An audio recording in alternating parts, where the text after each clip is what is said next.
In addition to that, he's always obsessed with balancing profits and purpose. Leading organization for a purpose, for a mission, not only for making money. So please join me welcoming Dr. Sherine Helmy on stage.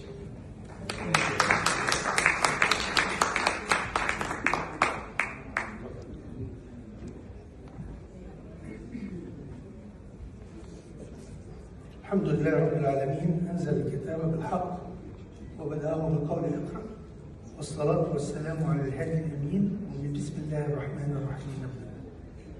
If I gave Wael in our business or barter deal what worth sterling pound, and he gives me back what worth sterling pound, me and Wael are leaving this room with £1 in our pocket.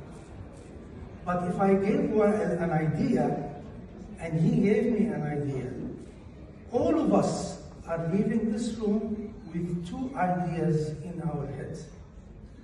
But if I have love and care for him and he has love and care for me, the result is exponential. Because people don't care how much you know until they know how much you care.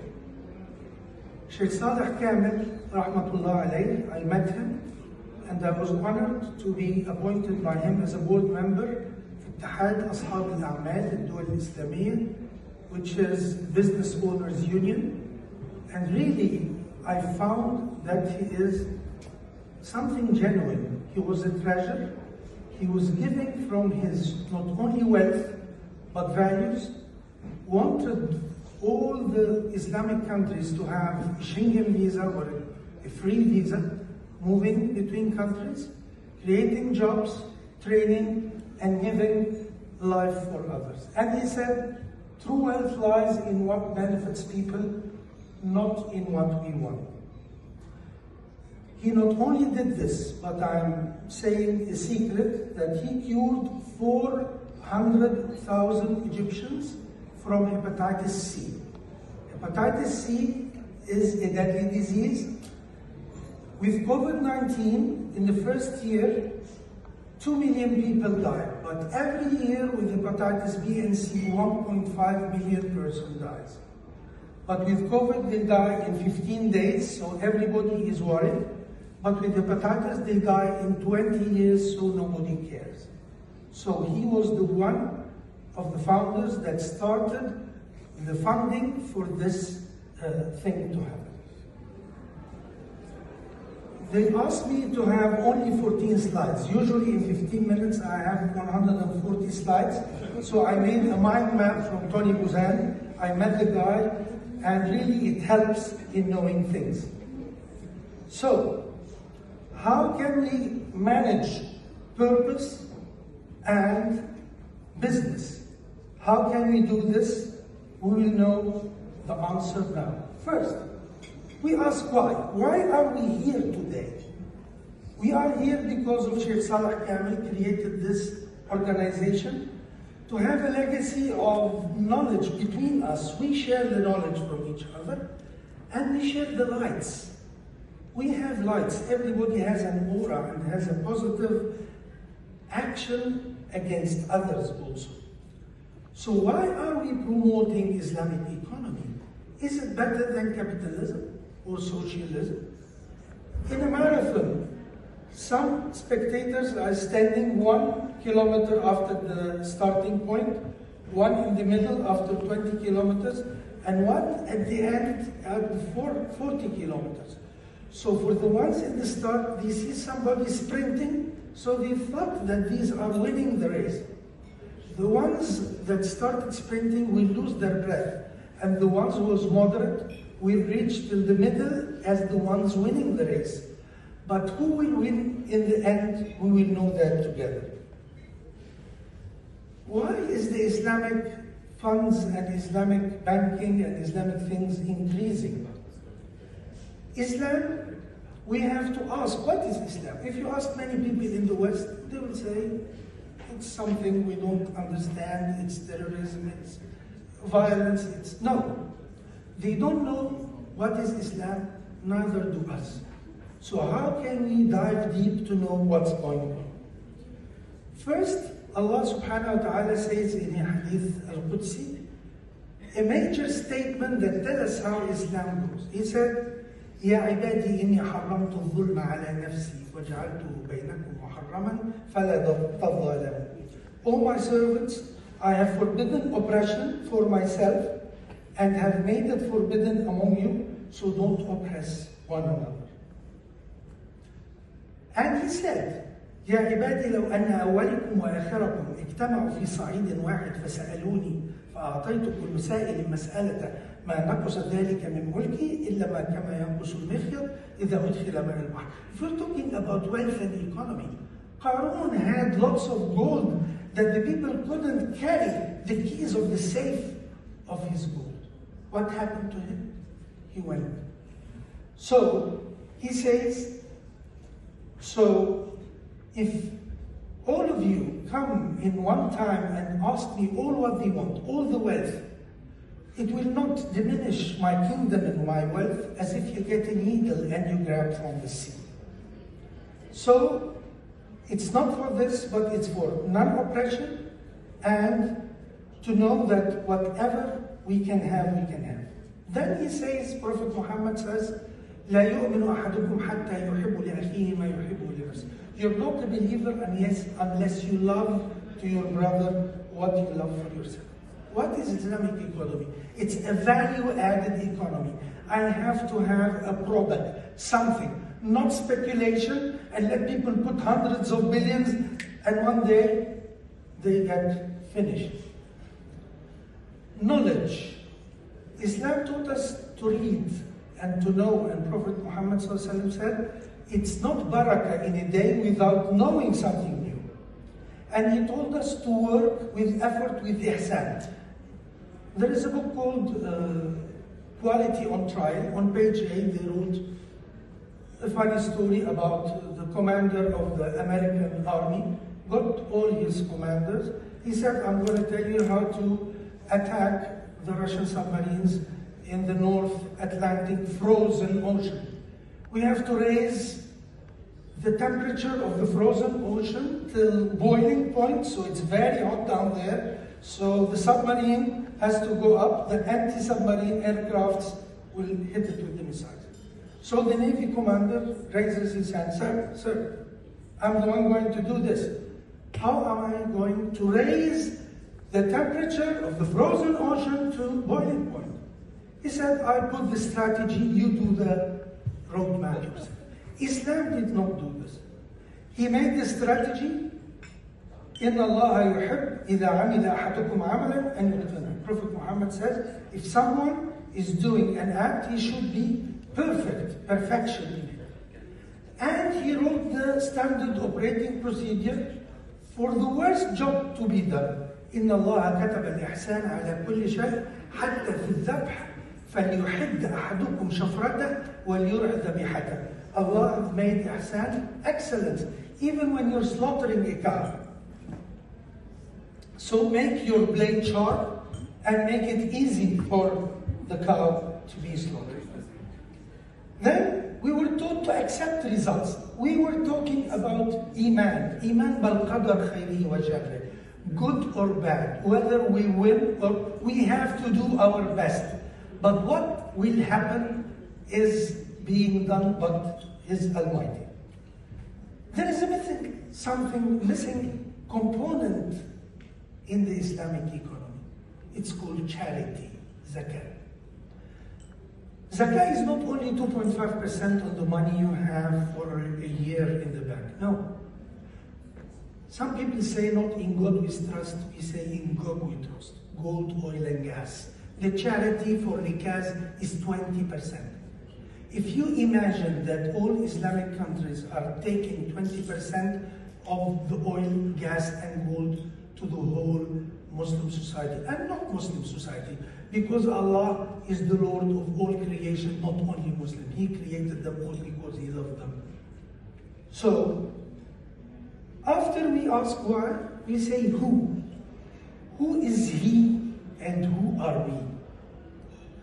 There is verses in Quran says, and they did not appreciate Allah as He truly deserved. وَمَا قَدَرُ اللَّهَ حَقَّ قَدْرِهِ. This is the infectious disease we have now. We don't know who is Allah. And if you know Prophet Muhammad ﷺ, he had 23 years for his speech, 13 years on one subject. Abudullah, worship Allah. No prayer, no fasting, no hajj, no zakat, nothing. And in 10 years in Medina, 10,000 aspects to be learned and taught to people.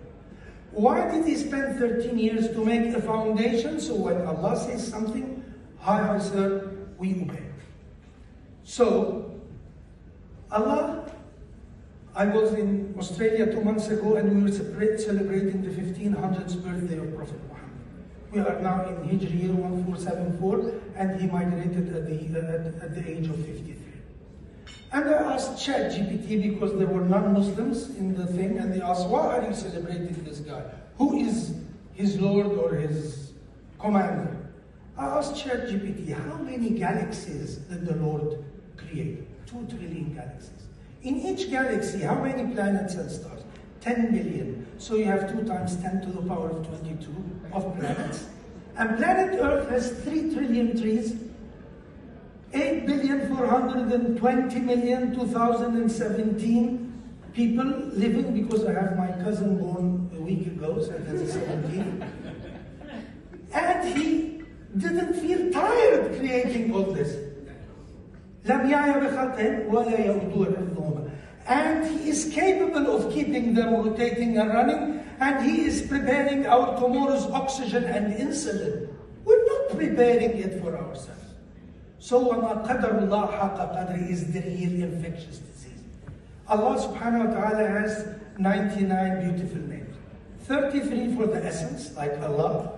33 attributes like the generous, Al-Karim. And 33 actions like Al-Khaliq, creator.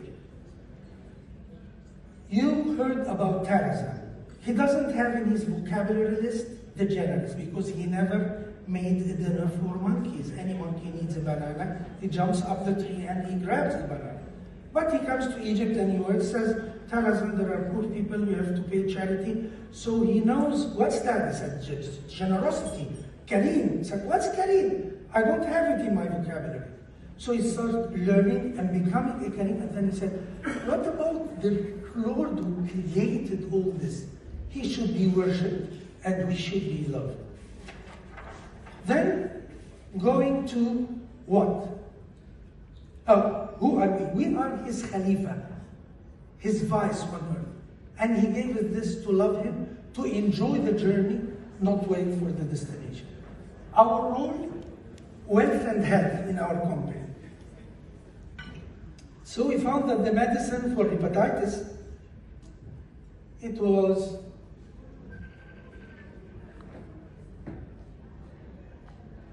press the big green? one. Oh, the big green, one. okay. Yeah.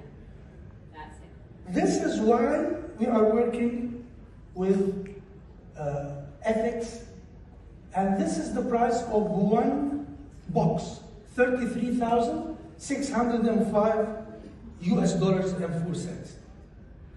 When we made it for Sheikh Saleh Kamil, it was for $48 only. And the 33 is one box, it's 3 boxes. 3 boxes for $100,000. He paid $48 to save the life, and we gave it to the Egyptian army for £3. So, how did we create the ecosystem to make this happen? These are people making strike against killers, against selling the drug for most, and we created the 12D scenario. We all know about the 4Ds, the doctors, drugs, diagnostics, and dorms, but we had direction and political will when we went to President Sisi and he said, I want to eliminate. Then discoveries. I attended the United Nations Secretary General High-Level Panel for Access to Medicine. 100 speakers, I was number 99.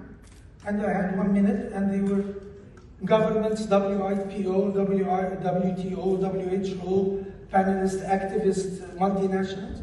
I said, to pee or not to pee, that's the question.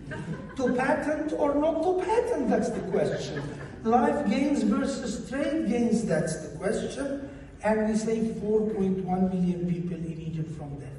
Not only this, we said, They said that we are meeting, but we are not reaching consensus. Each one is pulling according to his wealth and point of view. I said someone went to Prophet Muhammad ﷺ, he said, my mother is telling me to do so, and my father is telling me to do the opposite. He says, أطع أمك ولا تعصى أباك. Obey your mother and don't disobey your father. So we said, okay, let the multinationals do whatever they want to do, and let's have one government. We have the government of Malaysia and Indonesia and Thailand. We had Drugs for Neglected Diseases Initiative. We had WHO, and we created a new medicine for the Far East for only less than $200 instead of $100,000. So we had accreditation, we had 5 WHO pre-qualification, diplomats, Leo Messi, Daniel Alves, you will see them, detailing data management.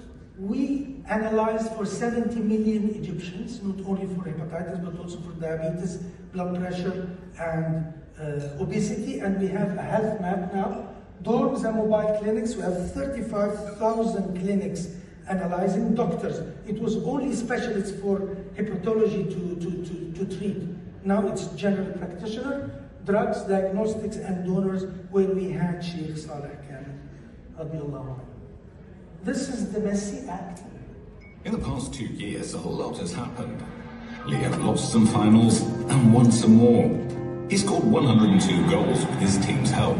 He had Matteo, his second son, went around the world in just 64 days for a cause. Got a bunch of titles, got injured, treated, and healed. And in the meantime, Melanie has been waiting. Just like 100 million people forced to wait over 2 years to start their cure from hepatitis C. Todo lo que he conseguido en estos últimos 2 años no significa nada si entre todos no podemos cambiar la vida de Melanie y de mucho más como eso. Nadie debería esperar por el tratamiento. Stopped the wait, and we started curing millions of lives, not only in Egypt but also in other areas we're going to see now. Then we go to something very important, which is, where is the problem? I'm a pharmacist. I studied Islamic religion, and I studied MBA and DBA. My DBA was the impact of Islamic values on relationship, interpersonal conflict management. Conflict is inevitable, starting from اهبطوا بعضكم لبعض عدو, go enemies to each other on earth, till ادخلي في عبادي وادخلي جنتي, get into my slaves and come to my heaven. Body gets sick, you have hepatitis. Mind gets sick, you have schizophrenia. Your spirit gets sick, you have grudge, envy, hatred, or so, something like that. So I made a diagnostic kit, initiators, root cause, motives, reasons, and consequences. Going backwards from this, we will see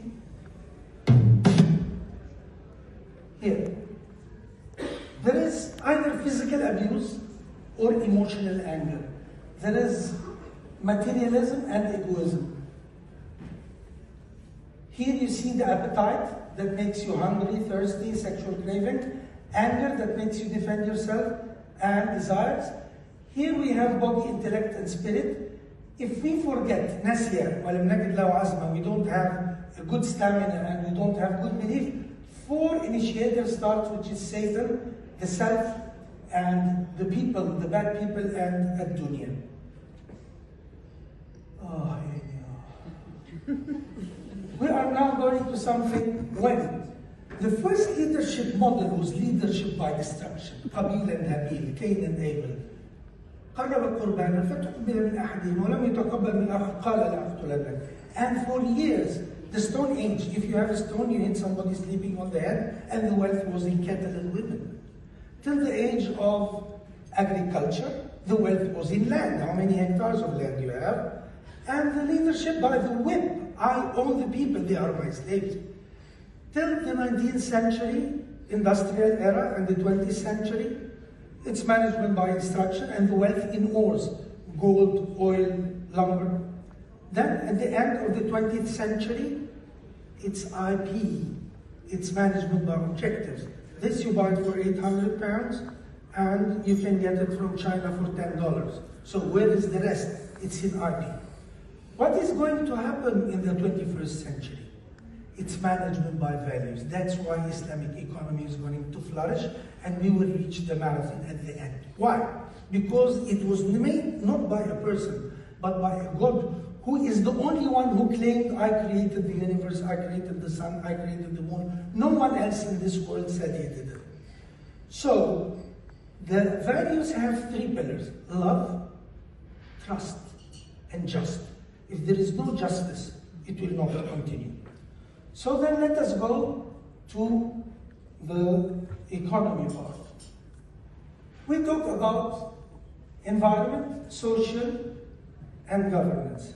Can I take more 5 minutes, please? Yes. Okay, thank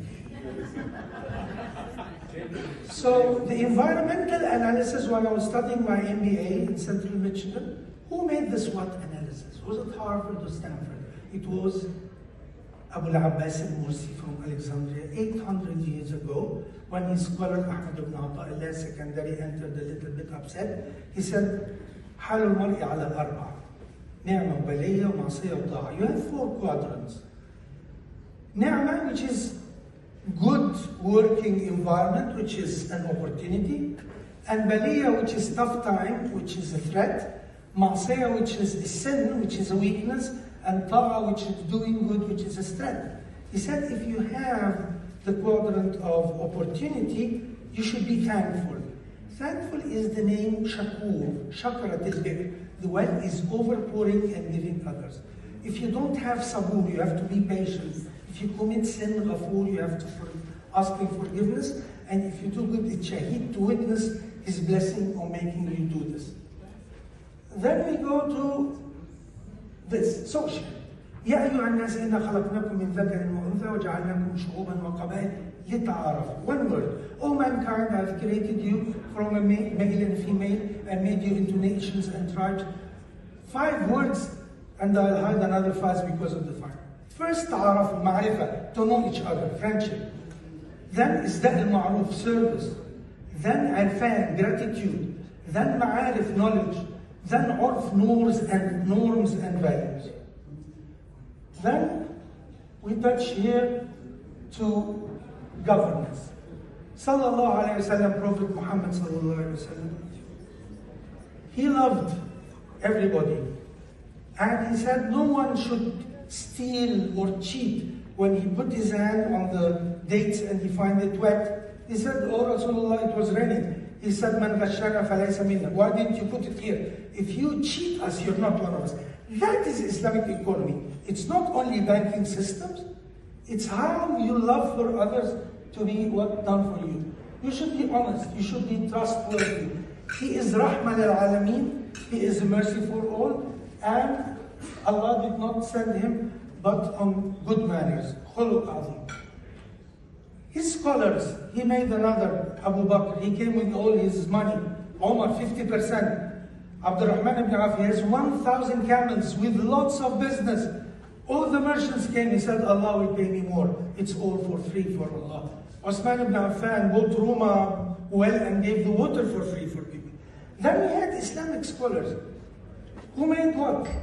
They made pharmacy, mathematics, medicine, astrology, chemistry, physics, geology, psychology, engineering. All this, I think you can learn it, and the presentation will be here, so not to waste more time. But last but not least, we see here that we went to not only Egypt, that's the globalization. So we had ethics, we had innovation by creating and making the new medicine in Argentina, Brazil, Southeast, Malaysia, Saudi Arabia, Thailand, China, and Russia. Here in WHO, the Tri-Level Symposium, in front of the 3 directors general, WTO, WHO, and WIPO, and we were talking about the Egyptian thing. These are the 3, and at the end, Tedros, the head of WHO, said, "Shukran jazilan Misr." Thank you, Egypt, and he came and presented to President Sisi gold tier certificate for elimination of hepatitis. One of the scholars that continued after the early part is Sheikh Saleh. So we really have to ask Allah for him not to make him a palace in heaven. He had a palace in Jeddah. But I ask Allah not to make him a palace in heaven. You know why? To be with Prophet Muhammad in his palace and never leave him abadan. We say the essence of character. Your true character is revealed by your clarity of your convictions, the choices you make and the promises you keep. Hold strongly to your principle and refuse to flow with the currents of convictions.